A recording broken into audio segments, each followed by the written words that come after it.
I decided to up my discipline a bit and do a cringe CEO morning routine, because those always seem to get millions of views, and currently I have 7 subscribers. Well, actually it's 6, since one of them is my other account. So sorry to all 6 of you. It was fun, but this marks the end of my days as a small channel. Anyway, the way I set this morning routine up is nothing groundbreaking, but nonetheless pretty strict and short. I did it from December 21st to January 4th, so lots of Christmases and New Year's in between. So, not the smartest thing I've done to place it in this interval, but whatever, it's been done now. The following timetable was used for the routine. I will talk about each of these points in chronological order and give you my thoughts on the usefulness of each. So for example, if you're not interested in seeing me putting clothes on, well, I don't know why you wouldn't be though, well then you can skip that shit. Or for example, if you're not interested in any of them, you can just click off the whole video. Fuck off then, off you go. For the rest of you though, so maybe like 1 out of the 3 people who found this video, let's see what I did now. Come along. So starting off with waking up now. Ah yes, the beginning to all days, whether good or bad or shit. Legend has it, the way you wake up determines the whole rest of your day. Did it? Well, I guess it did, but most of them turn out to be shit days anyway. Oh, fuck.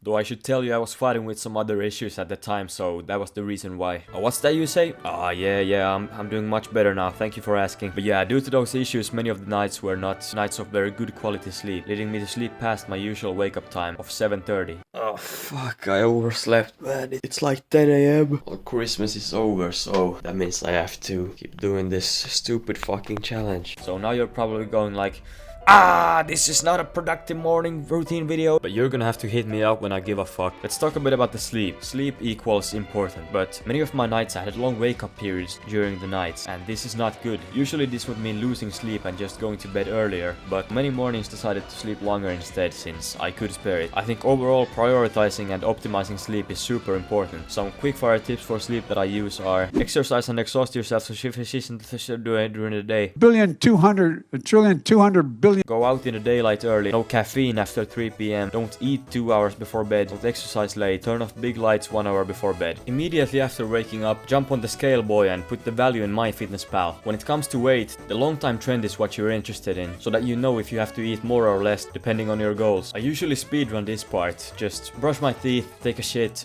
at the same time. Unfortunately no footage. Wash my face, then I put the gooey schmoo in my hair and it's done. Once I do this, I feel ready to go out and face my enemies. Then I put the clothes on. Usually I'm actually shirtless in quite a big part of the footage here. Unfortunately no footage of me naked today, boys, so if that's why you clicked on the video, I understand, but you're gonna have to leave empty-handed. Then I make the bed. I don't give a fuck if it looks nice or whatever, but I just make sure it's done, because it's a sign that the day has begun and there is no returning to your bed anymore before bedtime. Also, I realized now that I recorded way too much footage of me making my bed, so now I'm gonna force you to watch it for 3 more seconds.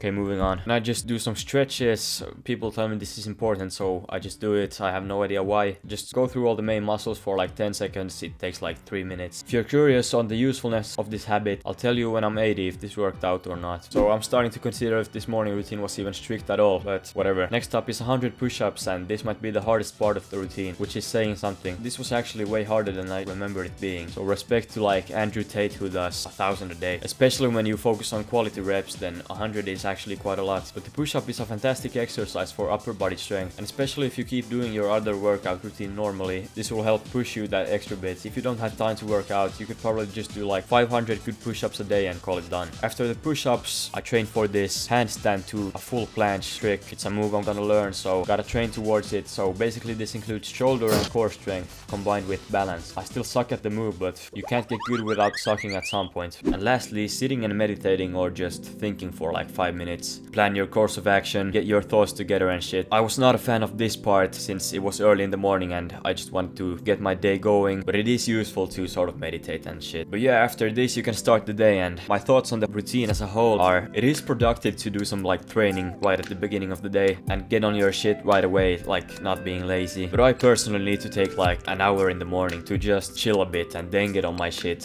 So I don't feel like this really suited me that much, but all the individual things are good in the morning routine, like I still do them, but I just don't like doing it right away in the morning. Whatever suits you, I'd recommend you try it and see if it suits you better, because it is productive. But yeah, since you made it this far, let me know if you like the heavier editing style, and remember, strength before weakness.